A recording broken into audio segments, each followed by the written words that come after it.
नमस्कार दर्शक मित्रों, आप आ गया છો रिद्धि ज्योतिष में। रिद्धि ज्योतिष में आपका हार्दिक स्वागत है। आप इस चैनल को सब्सक्राइब जरूर करें। आपके सब्सक्राइब से हमें प्रोत्साहन मिलता है, इसलिए आप सब्सक्राइब जरूर करें।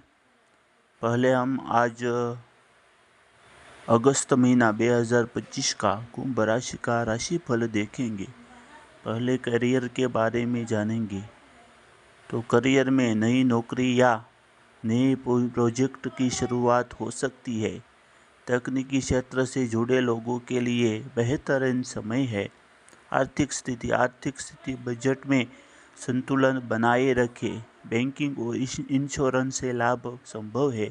स्वास्थ्य की दृष्टि से जानेंगे तो स्वास्थ्य मानसिक चिंता से बचे, मेडिटेशन करें। दाम्पत्य जीवन के बारे में जानेंगे तो दाम्पत्य जीवन साथी के साथ भावनात्मक जुड़ाव बढ़ेगा। प्रेम संबंधों में सुधार होगा। जय महादेव।